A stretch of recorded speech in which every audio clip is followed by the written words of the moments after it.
Hello and welcome back to the last day where we're going to talk about our Read Aloud Tyrabbisaurus Rex. We finished the book yesterday, but there are some fun little pieces at the end that I'm going to share with you. So I always put at the end of my Tyrabbisaurus Rex books a section about rabbits. And I call this section, I Want a Bunny. And a lot of the information is the same after every single book. However, I changed some of the little details in there to make it a little more interesting so that it's not like you're reading the exact same information, the exact same pages, every book. So I try to change it so it reflects a little bit of things that happened in that particular book. So this one is the first book, of course, and so it's called I Want a Bunny. So here we go. Also, I did mention that there are going to be bloopers. So they will be kind of moving along. I'll probably put some bloopers in here along the way. So make sure you watch this to the very end because there are some pretty funny bloopers. Okay, all right, here we go. I want a bunny. Having a bunny for a pet is a wonderful experience. However, caring for a rabbit is a very big responsibility and one that should be considered carefully. Do you have the time and the money to invest in years of caring for your faithful bunny companion? Here are some things to consider before adopting a rabbit. Space. Bunnies need a lot of space. The cages sold in pet stores do not usually provide enough space for any bunny, even the miniature ones. Bunnies stand on their hind legs to scope their surroundings. This is called telescoping. They should be able to do this in their cages. Therefore, the cage should be tall enough to allow the bunny to stand to his or her full height on his hind legs. Bunnies will grow fast, so you need to consider the right cage for when they are an adult.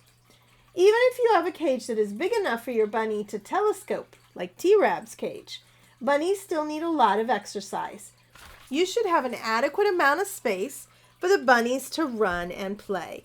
So Mrs. Cabbage has an entire classroom, and that's why, she lets the rabbit out. It's not just because he wants out. It's because bunnies need exercise. And if she left him in the cage all day long, every day, he wouldn't get enough exercise to be healthy. So that's why she lets him out every day during recess so that he can run and play and get some exercise. If you are interested in T-Rab's cage environment, his cage was modeled after a bunny condo created by Leaf Petworks. The real cage is actually a lot bigger. You can visit their website at www.leafpetworks.com. Here's a picture of that bunny cage if you'll remember. And here's the real life bunny cage, or condo, that my bunnies, Honey Bunny and Nuffle Bunny, got to live in. Bunnies hop very quickly, and as T-Rab did, will amaze you with their fast reflexes, ability to change direction midair, and their absolute joy when given space for freedom of movement. And there's Nuffle Bunny sneaking out, running around the classroom, having a grand old time exploring and getting some exercise. And yes, Honey Bunny had this option too. Boy, look at her go. And there's Honey Bunny in the cage. She did run and play a little bit, but then she needed a nap. Rabbits will scent mark their territory by rubbing their chins against items they encounter on their route. This is their way of claiming objects and even people, and of finding their way to home base again.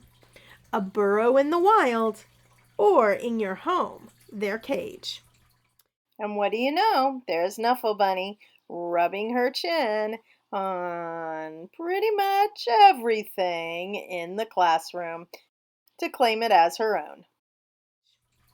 If you've been rubbed by a bunny, they are saying that you belong to them. Safety. Bunnies will chew anything, as T-Rab has proven over and over again. This means that humans have to be very careful and bunny-proof any room a rabbit is in. All electrical cords should be hidden away from bunny eyes and teeth. Humans should be prepared for bunnies to mark anything in their path with their teeth.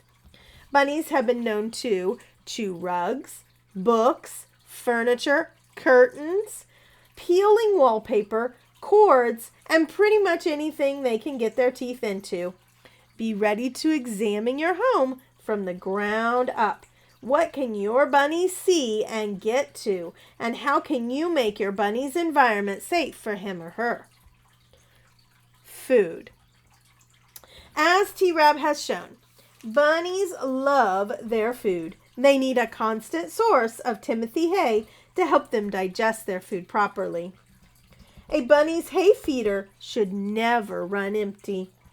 Bunnies also like their green vegetables every day. Some vegetables are very safe for bunnies, and some should only be given in moderation. Some should never be given. You will need to spend some time researching what veggies are healthy for your bunny. Of course, bunnies can also be temperamental and quite emphatic about their tastes. A healthy veggie may be one a rabbit turns away, like T-Rab with his mustard greens. While a not-so-healthy vegetable a bunny may love, like carrots. Believe it or not, carrots are not good for bunnies because they are high in sugar and can cause tummy problems. Finally, bunnies should be given some pellet food each day to ensure they receive the proper nutrition. Seeds and nuts and many other ingredients found in rabbit food and treats are not healthy for rabbits. You will need to do your research to be sure you are giving your bunny healthy foods that will not harm him or her. Not all foods sold for rabbits are actually healthy for them to eat. Research to find the truth for yourself and for your bunny. Water. Bunnies, like all animals, need fresh water every day. You will need to make sure to provide this for them. Their water is usually given in a plastic water feeder.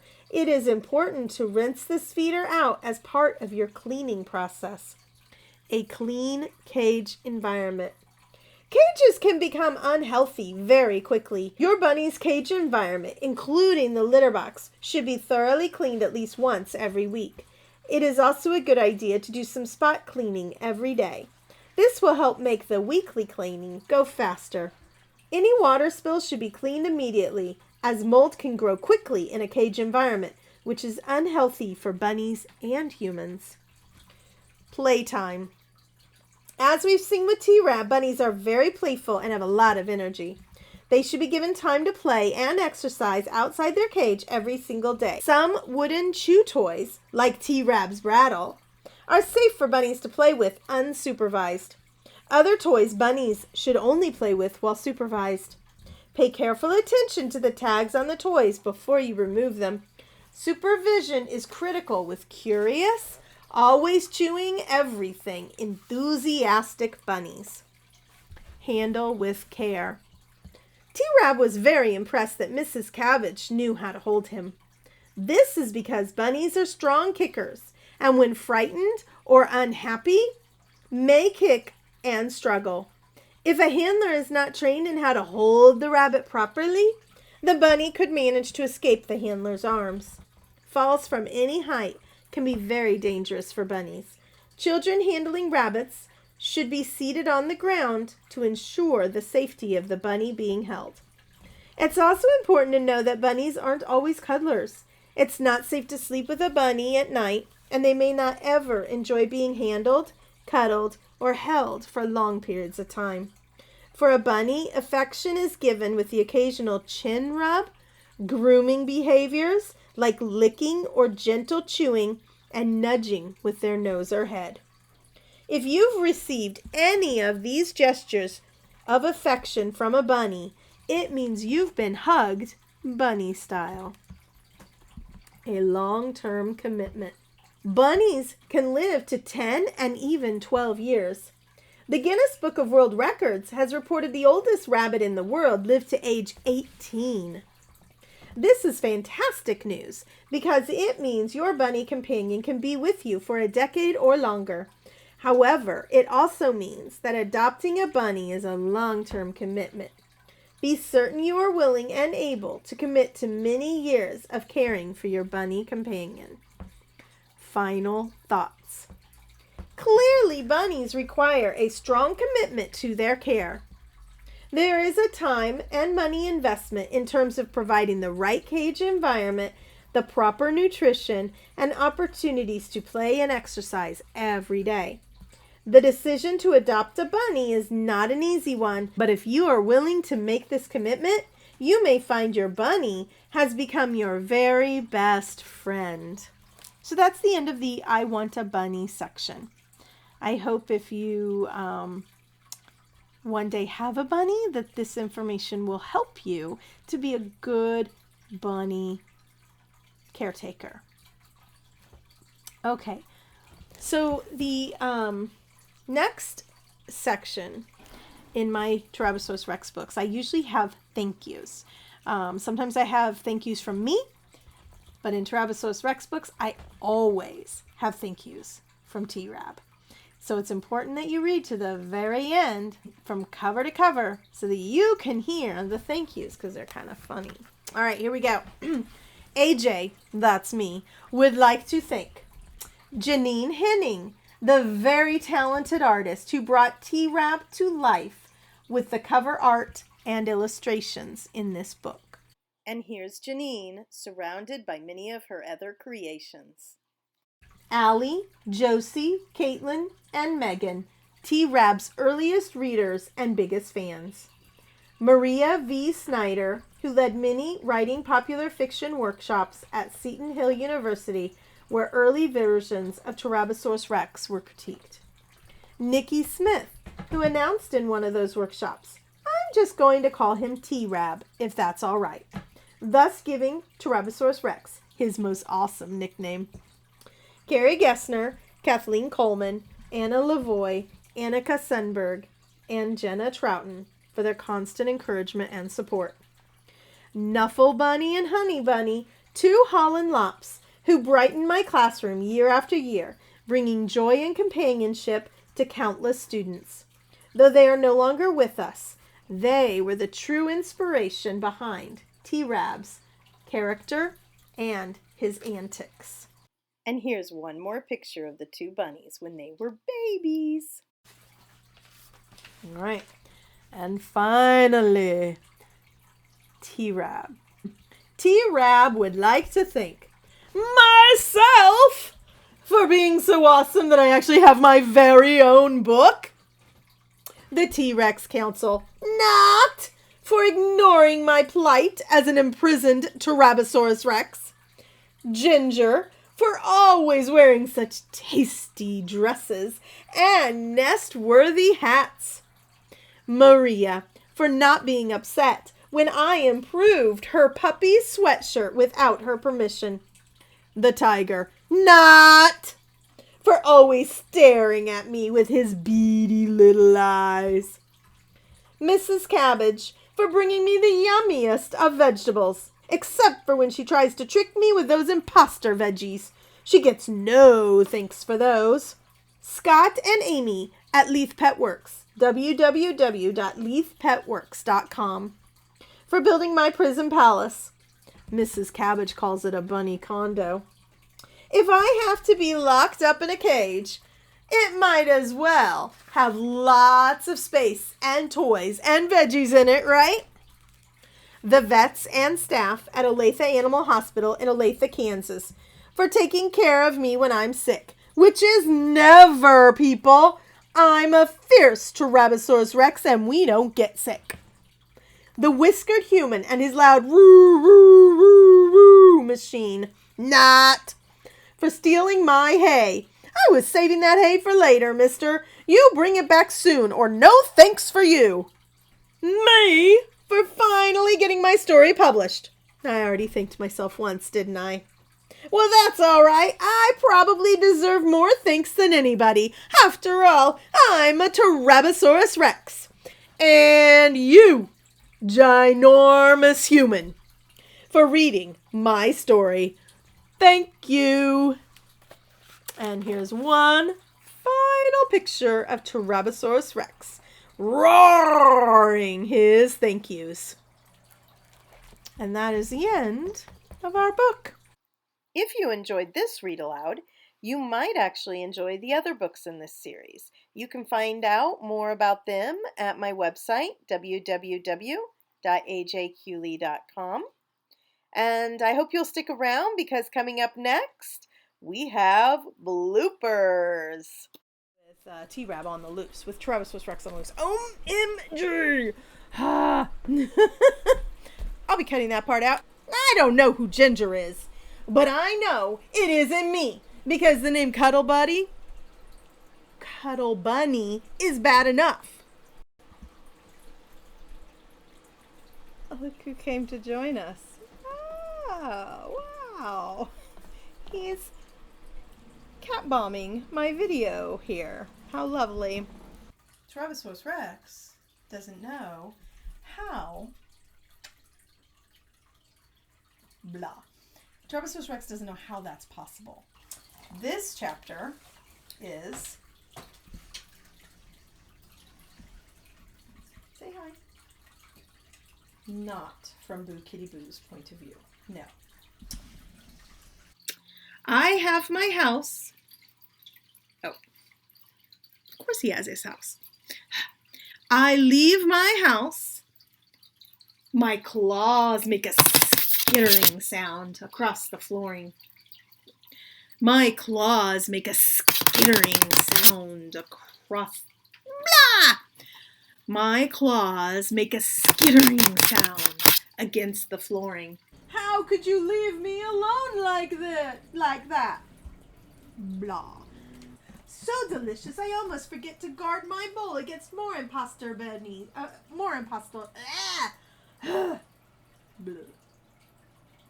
I hunkering over my special treat, I gobble it down. Delicious, smooth yumminess. So delicious, I almost forget to guard my bowl. Blah! Hunkering over my special treat, I gobble it down. Delicious, smooth yumminess. So delicious, I almost forget to guard my bowl against more imposter veggies. When Mrs. Cabbage turns to Flowerhead and says quietly, Ginger, please put your hat... Ginger, please put your hat in the closet. Well, my darling cuddly oneie, I could write about my room. Oh. Like what? I can't even read. I could write about my mom. Mrs. Cabbage. Mrs. Cabbage is ready to leave me. Mrs. Cabbage is ready to leave me. Here's a picture from the awesome... Uh-oh, can I tilt it the right way? Oh my goodness. Here's a picture from the awesome, talented, wonderful... I'm a Tyrabbisaurus Rex, and I can jump higher than... Ooh. Okay, wait. I got an itch, and I'm not supposed to touch my face, so I'll be cutting that out too. Good morning, and welcome back to our read aloud. Today we are going to read a couple chapters from our book, Tyrabbisaurus Rex. And Mama thinks very strongly that she needs to join us. Good morning, Cattail. Good morning. Today we are going to read a couple more chapters from our book, Tyrabbisaurus Rex. The first chapter. Oh. Cattail. Good morning. Good morning. Today, good morning and welcome back. Good morning and welcome back to Cat Butts are us. Good morning and welcome back to Tyrabbisaurus Rex and cattails. Yes. Thank you so much for joining me on this read aloud. I think that starting next week on Monday, I'm going to read to you from my Shifter High series, the first episode in that series, which is called The Trouble with Antlers, aka Melvin's Rampant Rack. Now, here's the bad news. The Trouble with Antlers is written for ages 12 and up. So if you are under age 12, this read aloud will not be for you. Tyrabbisaurus Rex was written for elementary school age children, but The Trouble with Antlers was written for middle schoolers and high schoolers. So if you are not in middle school, if you are not 12 years of age or up, well, you'll need to wait to watch that read aloud until you get to that age. All right? But I would love to hear from you. If you enjoyed this read aloud, if you have any questions for me, please feel free to contact me. You can contact me on my website. You can email me. You can tag me on social media. Whatever works for you. Thank you for joining me for this read aloud. It's been a lot of fun. And keep in touch, okay? Take care. Bye.